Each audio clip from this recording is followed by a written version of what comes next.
being in a choir situation makes you more sensitive to the people around you and makes you connect deeper to them by listening. And that's probably the greatest lesson I've learned. Singing for me has always been kind of cathartic. Like I can be feeling really crappy and pick up my guitar and just sing one song and try to give as much of myself to the performance as possible. It can really just shake things up emotionally for yourself and change your trajectory emotionally. So I think just sing, just sometimes when you're feeling a certain way, just sing, and maybe it'll shift your perspective on what's going on. You're listening to This Is Why We Sing with me, James Sills. This is a podcast that celebrates the power of singing together, and today's guests know all about that. They are David and Nobu from Canada's Choir, one of my biggest inspirations as a singing leader. For the last 10 years, they've been running inclusive, joyful, and ultimately life-affirming singing events in Toronto, across Canada, America, and across the world. For me, they've really helped redefine what a choir can be, and they've broken down the boundaries between performers and audiences in a really exciting way. If you're not familiar with their work, I suggest heading over to YouTube and watching a few of their videos, just so you know the kind of magic that David and Nobu weave every time they're on the stage. There's some links in the show notes to point you in the right direction. So in the conversation we talk about a decade of choir, about the humble beginnings and how, as they freely admit, they didn't really know what they were doing when they started out. But this has really grown. It's gathered such momentum. They've collaborated with artists such as Rufus Wainwright and Patti. Their videos are loved by people across the world, and they've had over 55 million views on YouTube.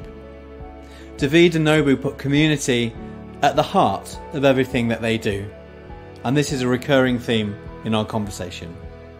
We spoke over Zoom in early 2021 when the singing had stopped for almost a year. Myself in North Wales, David and Nobu over in Toronto, and this is what it sounded like. So you're going to be celebrating 10 years of Choir. That's amazing, an amazing achievement. There's so much I'd like to talk about. Could you tell us a little bit about how it kind of came together in the first place? Because Choir, for the people listening to the podcast, is not a traditional choir. You describe yourselves on your website as equal parts singing, comedy and community building, which I think is beautiful.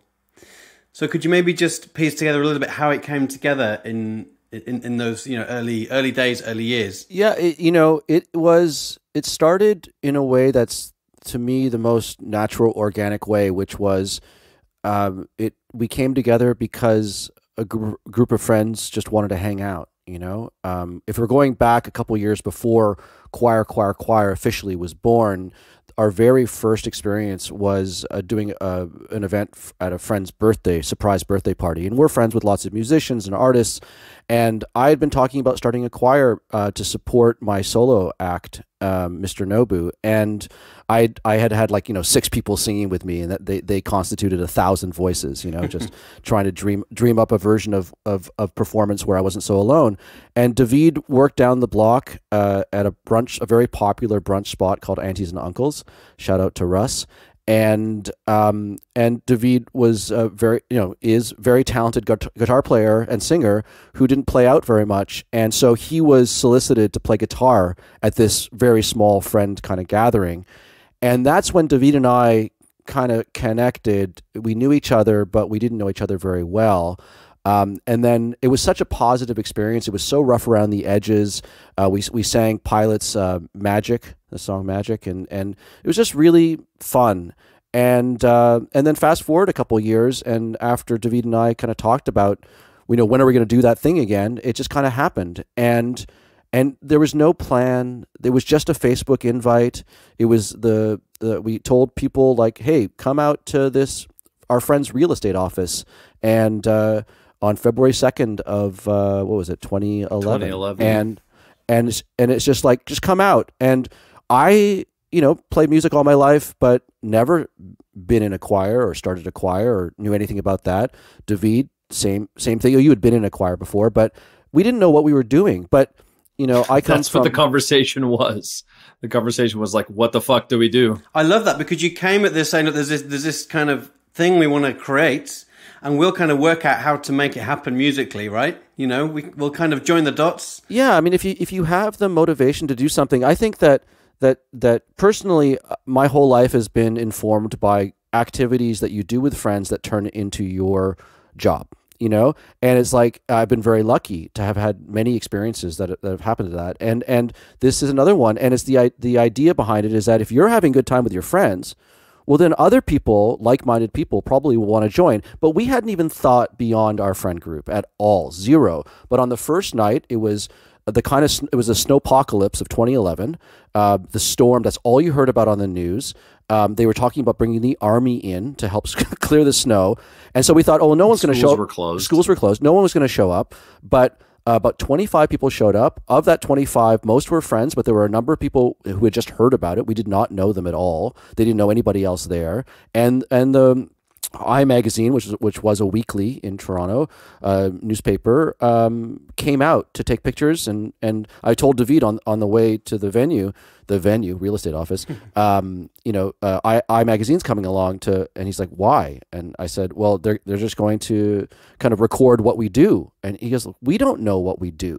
We don't do anything. Are they going to? We don't do anything. We just made a Facebook invite. I don't even know. That's all. Yeah, we did. and at the end of the first night, I mean, it was like classic hang. You know, there's some beers, people hanging out, and we had no plans to do it again. You know, in like the next week, but people wanted to do it the next week, and then from that first night, we did every Tuesday that year, and then we kept on moving to different venues because we kept on getting larger and larger and larger.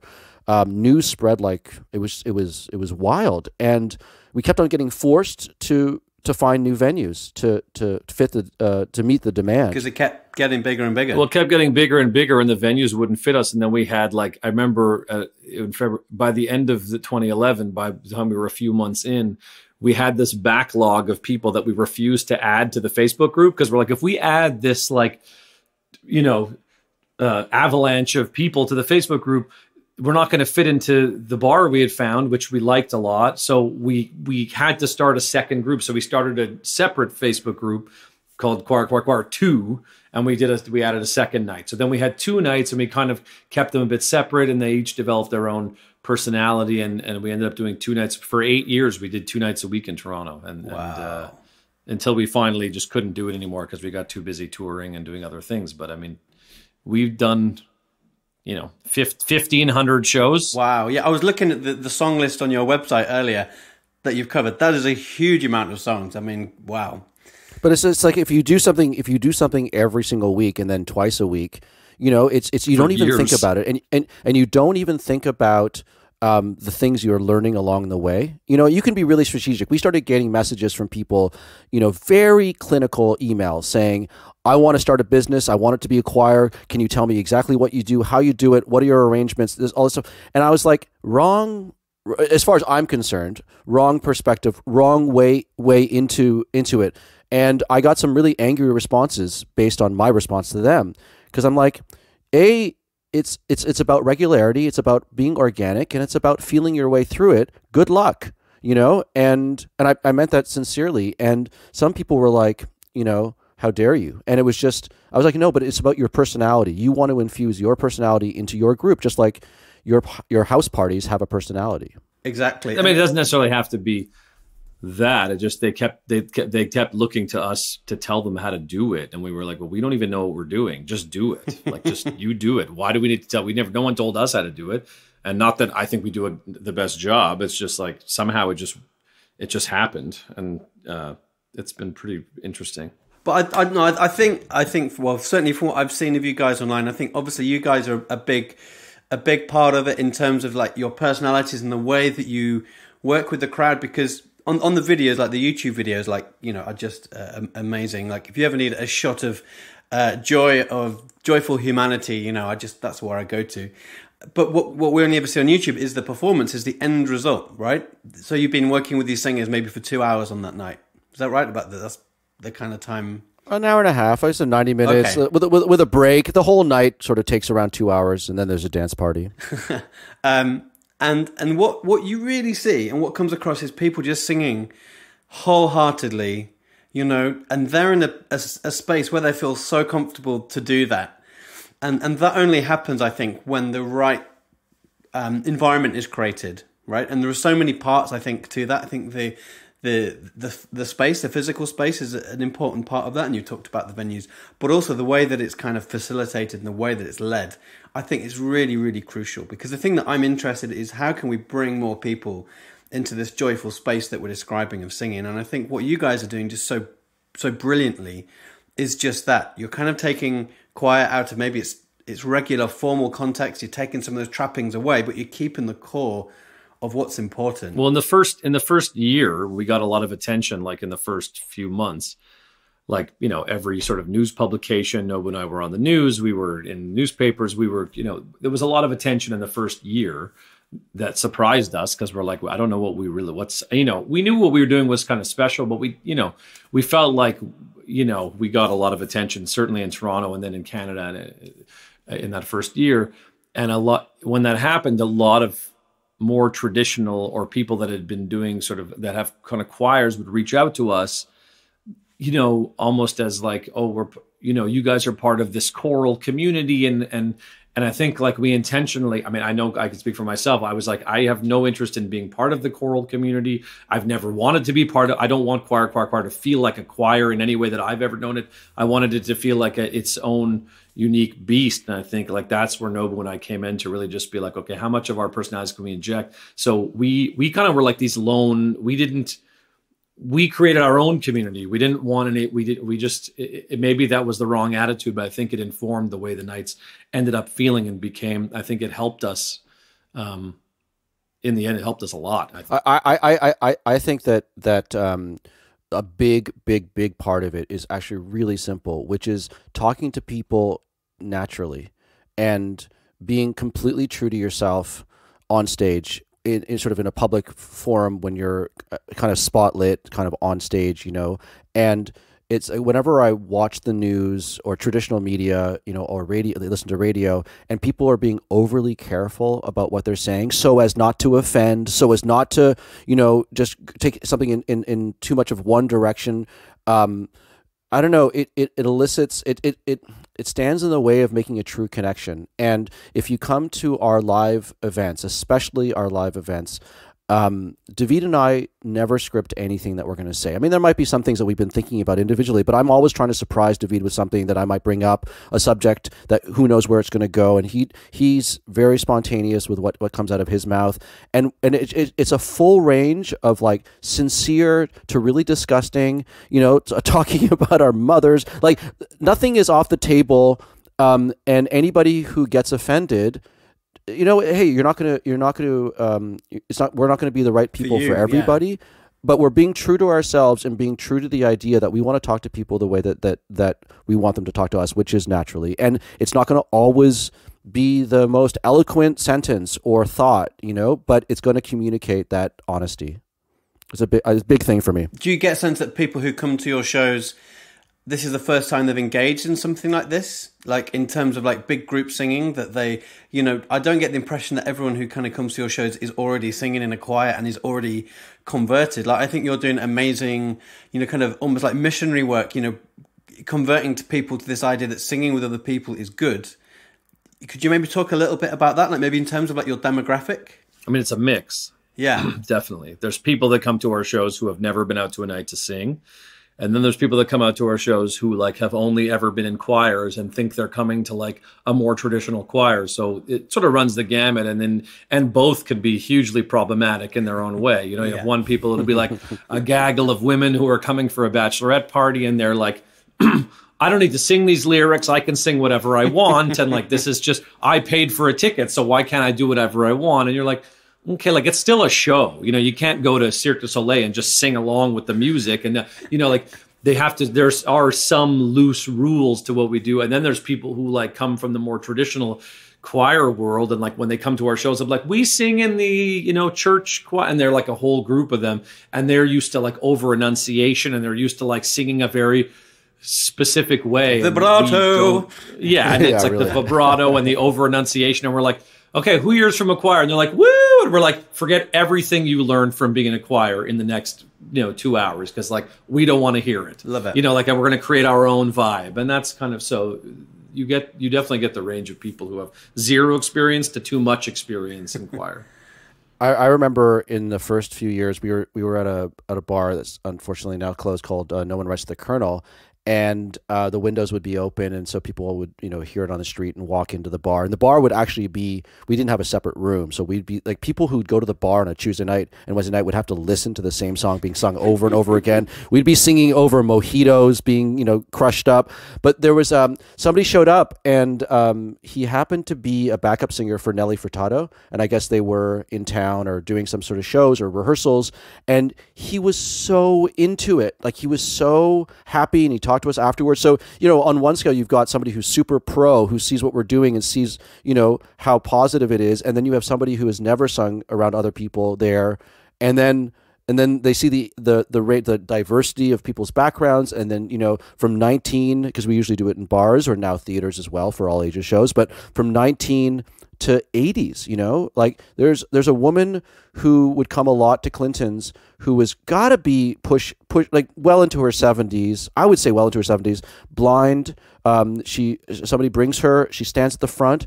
Of course she can't, we don't have time to make Braille lyric sheets, but she gets into it, and it's like just incredible the range of people you'll meet at a choir show, because we advertise it as being no auditions, and then the community is so strong that people have their personality strengths, so certain people love to be greeters, so they nominate themselves to eyeball the people who are coming in who look a little bit awkward because it's their first night, and then they bring them into the fold and they make them feel welcomed, so it's for everybody. It's really just kind of heartwarming. But also intimidating for people. Definitely like intimidating for people, sure. More in a way that like, Nobu and I will freely admit that neither of us would have gone to choir if we didn't run the thing. Like, I don't think I would have been like, if there's two dudes on stage teaching you a song and you sing, and I'd be like, yeah, that's okay. I don't need to go to that. My caveat for that, whatever David says that is that David wouldn't join pretty much any club unless it's like a Rush appreciation club or some prog rock related club. Sure. I mean, so it's what it is it's a gathering of people who are willing to do what, not necessarily what we're asking them, but of what is asked of them that night. And I think for people, they've taken that step to be like, I'm going to go into this bar, especially if they go alone. Some people have shown up alone. They don't know anybody, and they just are like, you know what? I moved to Toronto 2 years ago. I haven't made any close friends. I heard about this thing, and I'm going to go to it. Like, there's tons of people that we've met like that, and it really did change their life. Like, it's people who they met. It just opened them up to a whole new world. It was there, and that's really, for me, really gratifying, because that's not why we started doing it. We don't even know why we started. Like, there's no, so many things have happened because of choir for so many people, and it means a lot to me because it just, because it means a lot to them. That's why it feels great, because it's changed so many people's lives. I don't think we realized just how it can be so hard for people. I mean, at least I don't think I realized, to find that thing that makes them feel good, that thing that they can do out, not going out and getting wasted, something, an alternative to that. And choir became a place that was a good home for people like that. I remember there's one woman who looked like she, would be a downtown city person, looked like totally stylish and cool, whatever that means. And she just came one time, as far as I know. And on her way out, she just said to me, I've never felt like I've belonged anywhere. But that changed tonight. And I was like, what?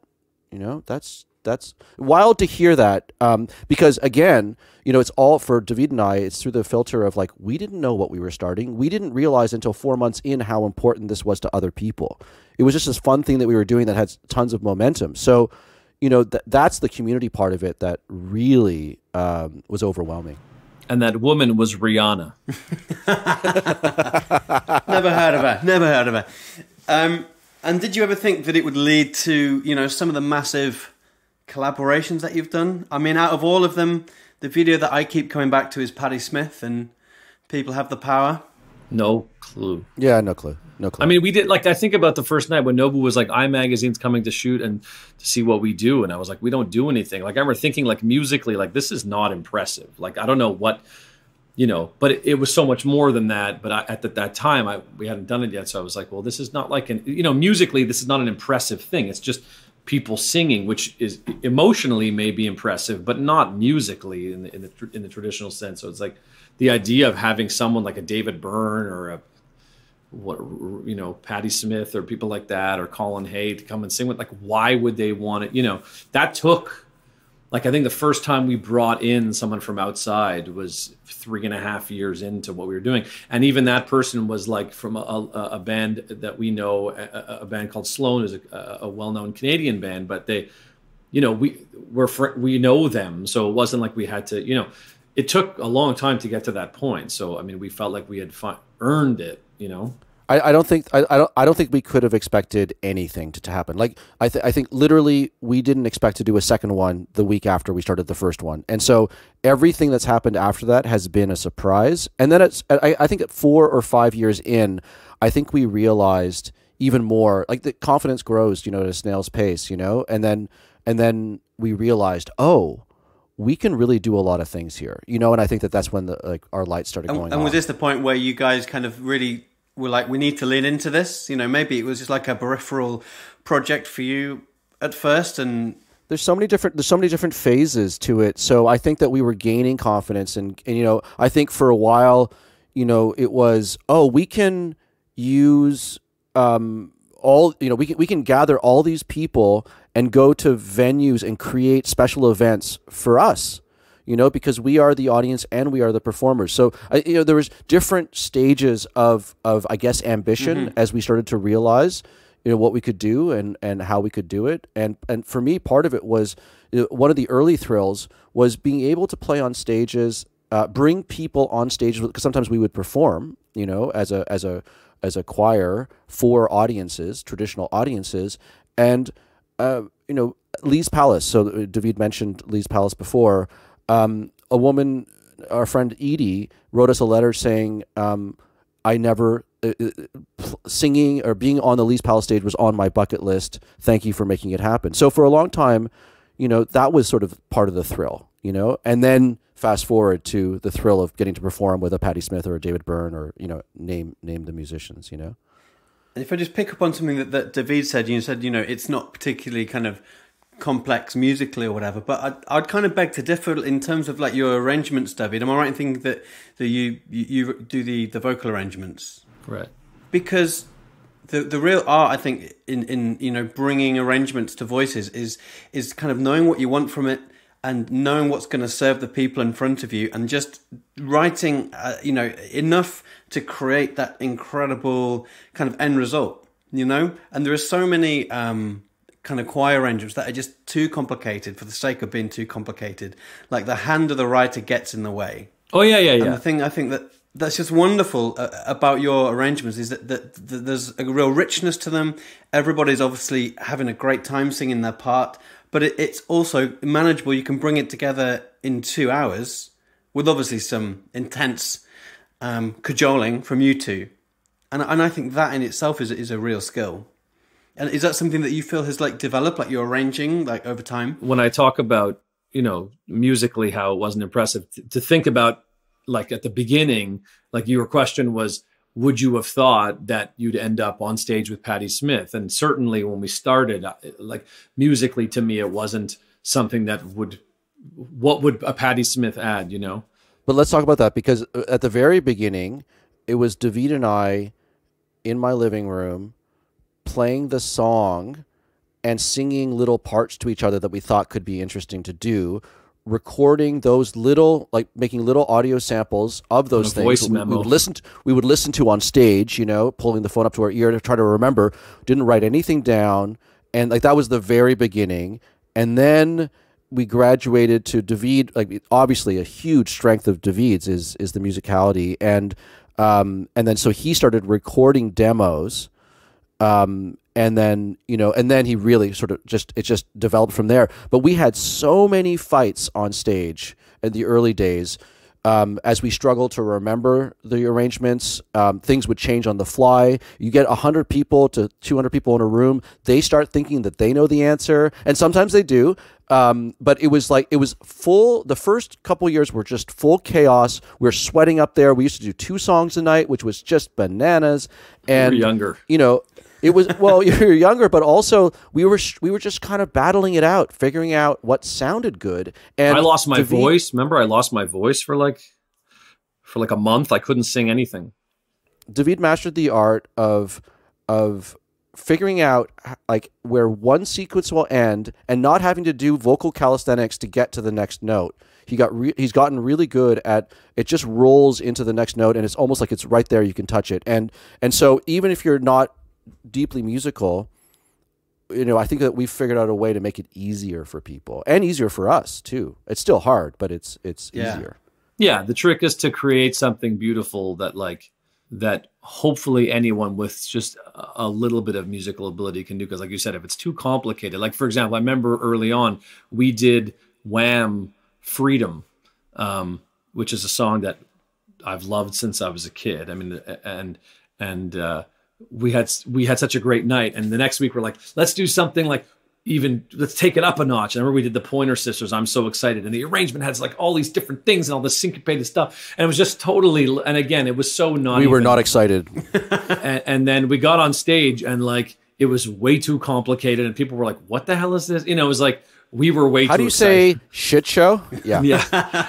But I mean, the good thing about choir is that, like, at that time, we're talking about, there were 60 people in front of us or whatever it was at that time. And it was like, it was hard, but it helped us learn, like, okay, how can we, how complicated should it be, or what key should it be in, and who should sing the lead, and like, can I double this or whatever? Like, those were all things that sort of came from doing it. Like I said, being on stage, 1,000 times, you're kind of like, you're just going to get better at doing it, A lot of people seem to think that the more like you get paid by the harmony, it's almost like everything has to be harmonized.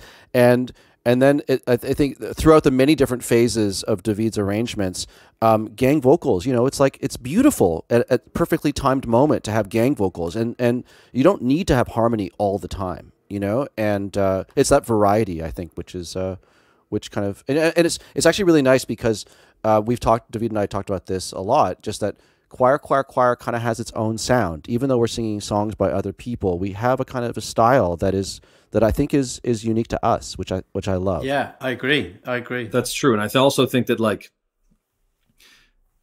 I mean, certainly for myself, like trying to lead people singing in the way that I would sing, like, I think a lot of people that lead choirs, either they sing, but they sing in a more like, again, the people who conduct the choir or lead the choir are they sing much more traditionally. Either they've maybe been in choirs. I don't come from that perspective at all. Like, so when people start singing in that way, I'm like, you need to stop singing like that. No one wants to hear Fleetwood Mac Dreams sung in a choral. No one wants, I mean, maybe they want to hear it in some settings, but like that song wouldn't have been a hit if they, like, one of the jokes is people will start singing like thunder only happens. And I'm like, if the song had initially been sung that way, you wouldn't know the song because it wouldn't have been a hit. So try to sing it like they sing it. Sing unto others as you'd have them sing unto you. Singing from your heart, yeah. Right. Well, we also say like you're not teaching anybody how to speak English when you're singing, because usually we do English songs, and you're not reciting Shakespeare. Like, that's right. Loosen up. People are ready to stand on ceremony too much. It's like they're doing something wrong or right, or they got to figure it. It's just like, let it go for a while. Just figure it out. You'll find your voice. And we'll do all kinds of weird techniques. Like I'll get on stage and I'll say, okay, pretend you're a Japanese businessman and you barely open your mouth to speak, and you're just speaking like this, which is sort of what I remember living in Japan when I was 18 years old, and you just try different things to get people out of their routine of over enunciation. And also, I think that gives it a real stamp of kind of humanity as well. When we listen to your arrangements, it just sounds like a group of people singing in the best possible sense. Like there isn't the affectations, there's not the kind of trappings of style or a whole 200, 300 year history of a particular style. Like I came to singing lead in very much the same way. Like, I grew up playing guitar in bands and playing trombone in big bands, and then I kind of just found that I loved leading singing. And so I don't kind of feel I carry any of that baggage with me as well. Like, I don't feel I have to impart a particular tradition on people. And I think that can be really liberating. I think another thing with songs, and because we've done so many songs and these songs matter so much, 90% of the songs we've done matter a lot to me and to Nobu.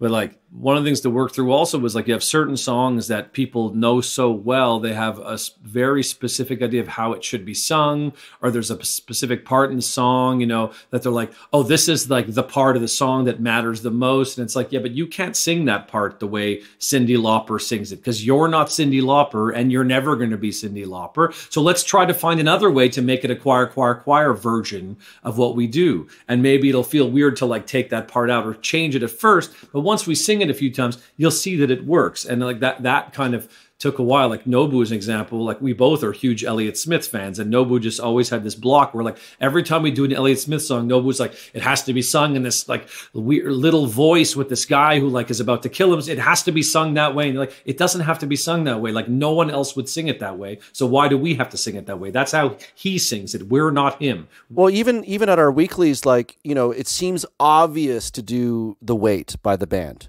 It's like that song, everyone thinks like, oh, that, you got to do The Weight.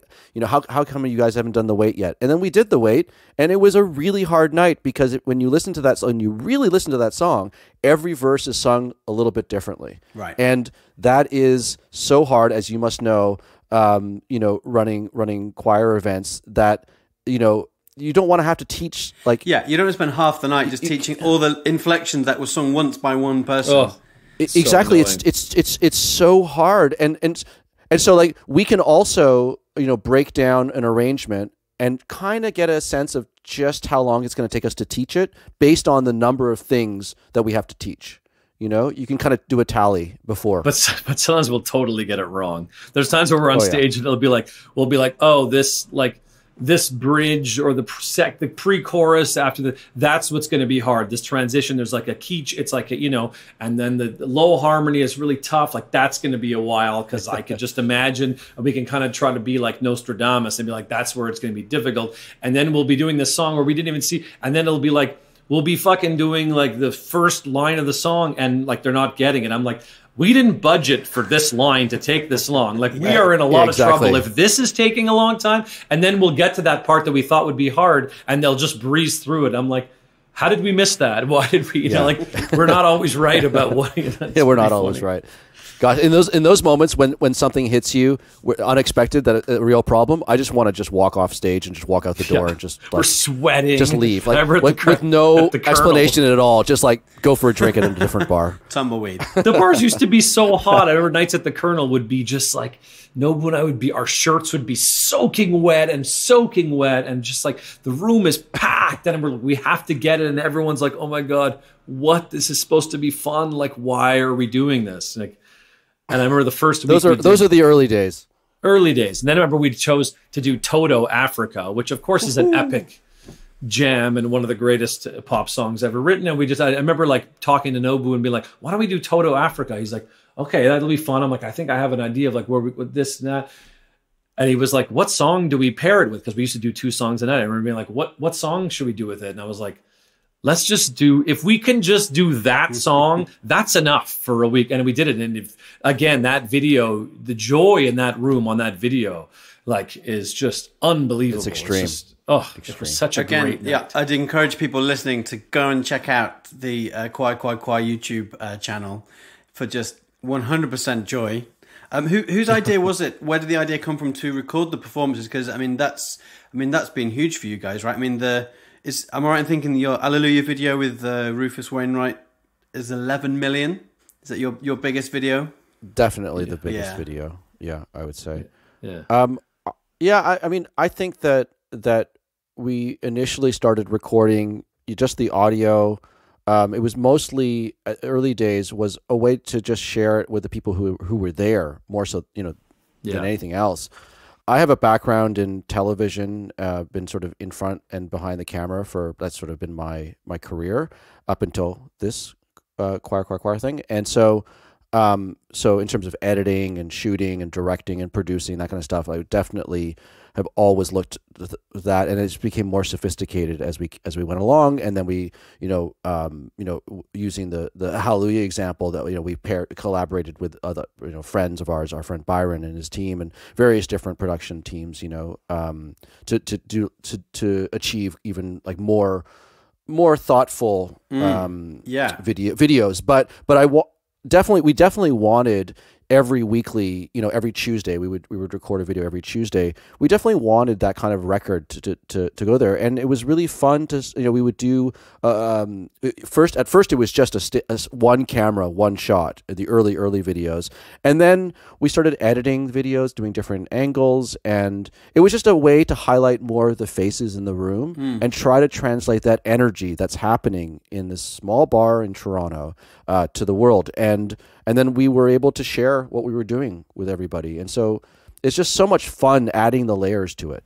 But it happened organically, because I think about it. It's like, I remember about four months in, like maybe this was like in July, there was a CBC, like a Canadian Broadcasting Corporation show called Cover Me Canada. That was like the show about people doing covers of songs. I mean, they picked like 4 or 5 iconic Canadian songs, whether it was Gordon Lightfoot and Joni Mitchell and, whatever, and Bryan Adams, and someone had suggested you guys should try out for this show, because we had a group of like 50 people that got together every week, and we did this thing, and we had a SoundCloud page, so it was just audio, and they were like, you should try out for the show, and you had to submit a video to the CBC of yourself singing a song. So we decided let's do Run to You by Bryan Adams, and we recorded it, and we had to shoot a video, and that was the first video really that was intentionally shot by us to send in, and it kind of like in Toronto kind of went viral. Like, it kind of got a few thousand views. We were like, wow, like 10,000 people have watched this video. Like, that seems like basically everyone that we knew had seen that video, in downtown Toronto, and then some. And like, that was that. I remember then at holiday time, we had a video we were doing last Christmas, and this photographer named Amanda Palmer, she said, can I do a video for the Globe and Mail, like a national newspaper, of you guys singing Last Christmas? And she was like, I'll come in and I'll shoot it. We were like, awesome. Like, she brought, I think maybe she had a couple of cameras, and she edited this video together in black and white of us singing Last Christmas. And Nobu and I just watched it, and we were like, oh my God, like, this is like, we definitely need to continue recording videos. So then by the time we got to the second year, we really started recording a lot. And I think part of what makes me, I've said this many times, most proud of Choir is that because it took a while to get to where it was, there was a period like a couple of years in, maybe like 2013, 2014, where I would watch our videos and I would look for other people in the world. We were just getting a lot of attention. I remember scouring the internet for like other videos like what we were doing, and I couldn't find them. And I'm like, if they existed, I'd be able to find them. Like, I would spend hours, like, just like, whatever. I would spend, it doesn't take that long. I would just look, and I was like, I remember saying to Nobu one day, I'm like, I really think that like, there's no one else. I figured like in London or in Tokyo or in New York, someone's doing what we do in this way. And I realized that like, we kind of are doing something that I don't think there's anyone else in the world doing this. And then, of course, now subsequently there are that have taken, now that we're doing big shows, they're like, we'll do a show with 1,000 people. But like, that was so far that like, we've been doing it for like 5 years before that stuff started happening. It really happened naturally for us. It was, if you can kind of like imagine, a kind of a night that is loosely run, by these two guys who don't seem fit to run a choir on stage, and it's just all these laughs. And at the end of the night, I would download the video card from our friend Tim, who would be shooting the video. I would email David the audio that we would record with 4 different microphones into one of our computers, and then he would send me he would mix the audio right when he got home, and I would edit the video that night, and something would be up like a couple hours after later. A choir night, and like. We wouldn't be super precious about, the early videos. It's like they didn't have to be, broadcast ready or perfect in every way. It was about just getting them up, and the reactions, like people would stay up late to see if we'd be able to get the video out. And it's just like that kind of energy. It's just so, it's so real. And it's just people enjoying. and being proud of what they did and they accomplished, and then they'd share it with their friends and family, and then that really like set like a whole chain reaction, you know. That was really inspiring. And so for those people who were singing, they've got this kind of beautiful memento of that night. They can, you know, they can see themselves, they can hear what it sounded like. They've got that forever. I mean, that's an amazing thing. But then at the same time, you know, people are then watching these videos who've never been to a show, who might be on, you know, on a different continent, and they're probably there thinking, I want to be part of that. Like, I want to, you know, I want to feel what those people are feeling. Like, you know, have you had people coming to your shows, like, who've kind of gone through that process, who've been, you know, on a different part of the world and just wanted to kind of make that pilgrimage to come to one of your shows? Definitely. People have flown in from all over the world, and they make themselves known, so we get to talk to them. You know, at a choir show, you know, you could be at the back of the room 1 minute, and the next minute you're on stage. We're interviewing you. You know, in just to chat and just to get and the room loves it. You know, and there was a guy who drove from San Francisco, you know, to Toronto to be part of it more than once. Actually, people have come from all over. It's pretty wild. We routinely do shows. I remember we did that show in New York a few years ago, Nobu, and that woman was there. She was quite young, and she had come from Mexico City by herself to come to. She's like, I saw you guys were playing in New York, and I came to the show. I was like, that's crazy. You flew here from Mexico City just for this. And then the pressure then to be like, and I remember it wasn't even really a great night. Like, I remember it was like not a great night. I was like, I feel bad. Should we do like another night tomorrow for her? Because she came all this way, you know? And like when we do shows. She came to Toronto too. Did she come to Toronto? Yeah. And we'll do shows. People will drive. Like we'll be in, you know, wherever, you know, Charlotte, you know, in the Carolinas, and people, this group of like 4 ladies will come to us like, we just drove 7 hours to come to this show, and then can we get a picture with you? And we're like, it's hard to even say thank you for someone who comes that far, because they've been watching the videos and they just want to, just for once at least, to be with us in the room and sing. I mean, it's definitely, it's very humbling. Yeah.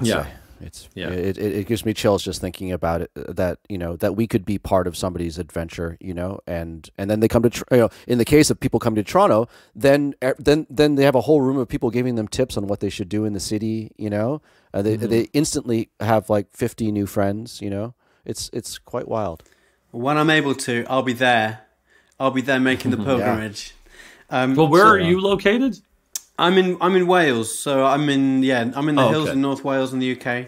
So I was going to come to your show in London, but that doesn't really seem like much of an effort, really, compared to, you know, some of the people have been doing. Yeah, so I'm about an hour from Liverpool, which is great. So I can, where I live at the top of the mountain, you can look over across and you can see Liverpool, which is great. So yeah, Liverpool's kind of like my musical home, I guess. Nice.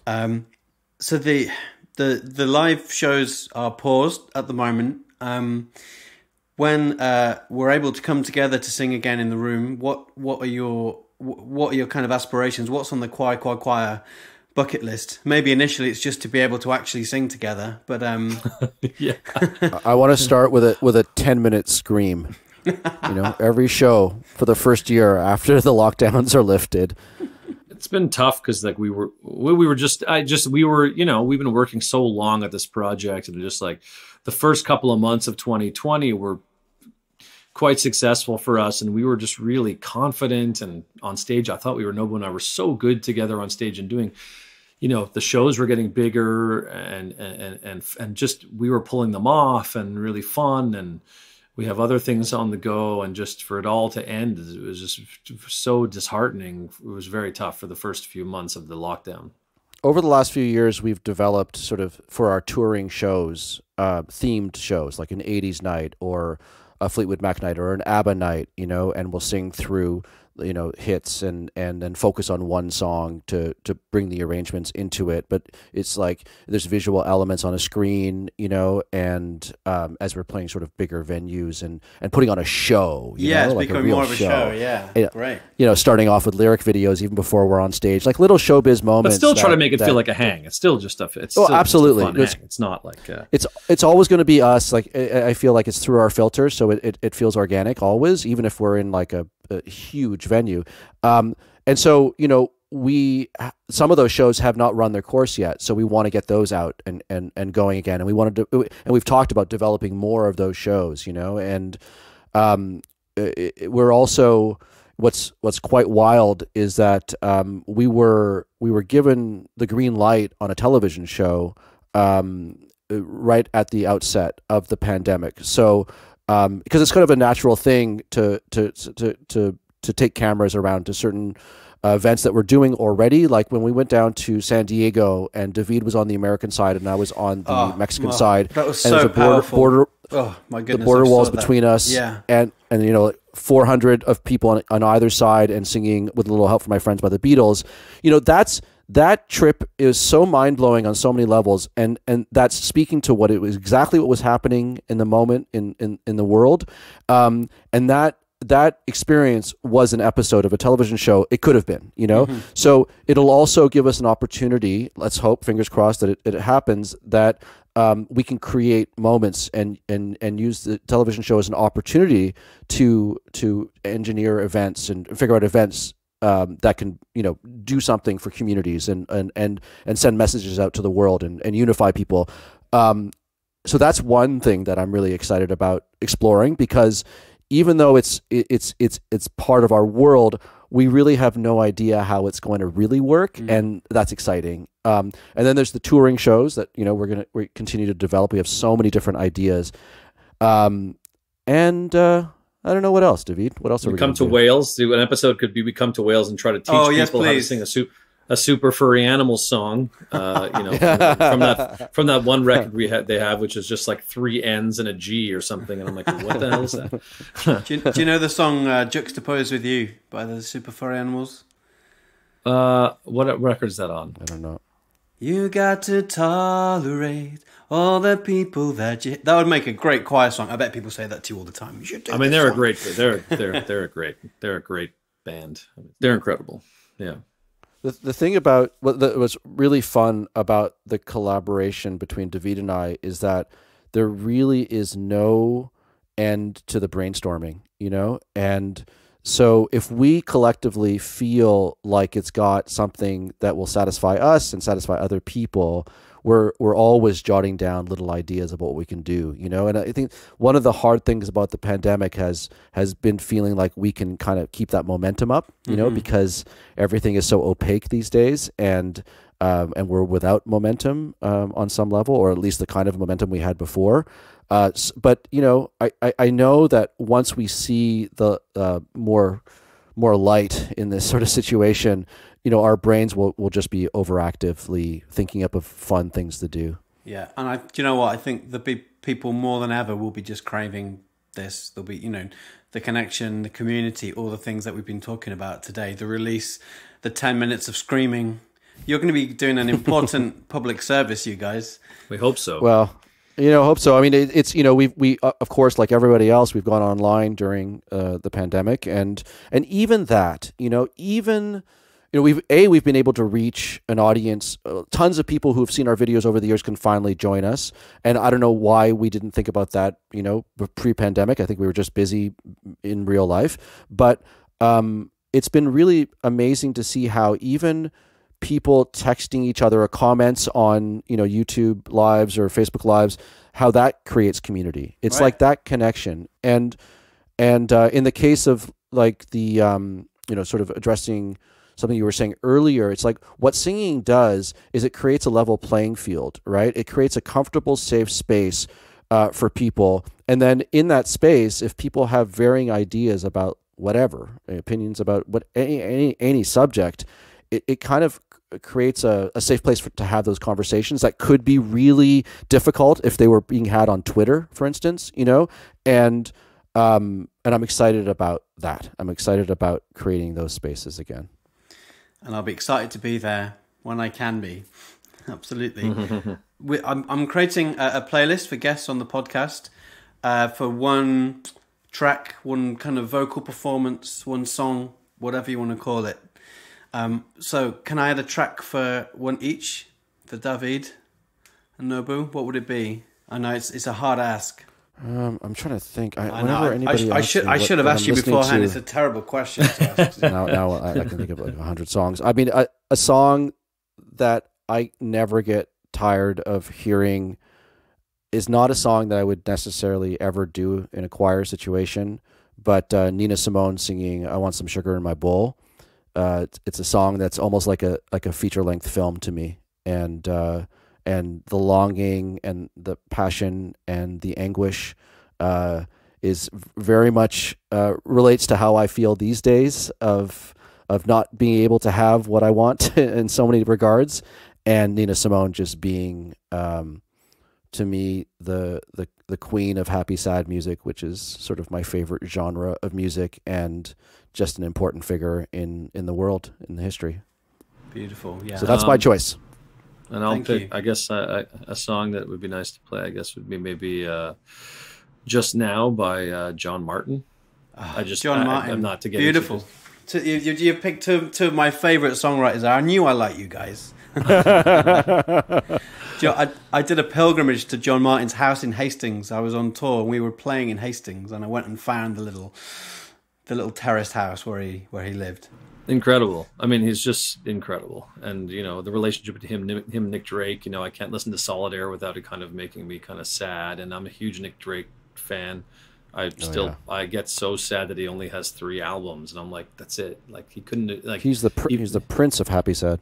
But just like the fact that he has 3 albums that are just so great and there's nothing else. And I listen to John Martin. I have a son will be 3 in April, and he's just very into music, and I listen to John Martin with him all the time, and like, you know, I always feel like I put his music on and I sit with my son. It makes me feel like I'm in a what's that television show, Just Like Us? No, whatever. I feel like I'm in an episode of the end of a movie where the father's sitting with the son, the music plays in the back. It really just sets this mood. And May You Never was written for his son, wasn't it? Is that right? I don't know. Yeah, I don't know. But so. I watched that. There's a great video from Old Grey Whistle Test of John Martin playing that song, or maybe at Rock.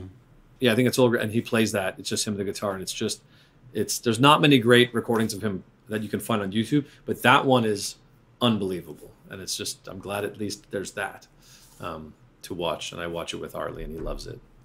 Thank you so much for everything today. There's just one more question I want to ask, which again you can answer individually or collectively. You can go with the choir line.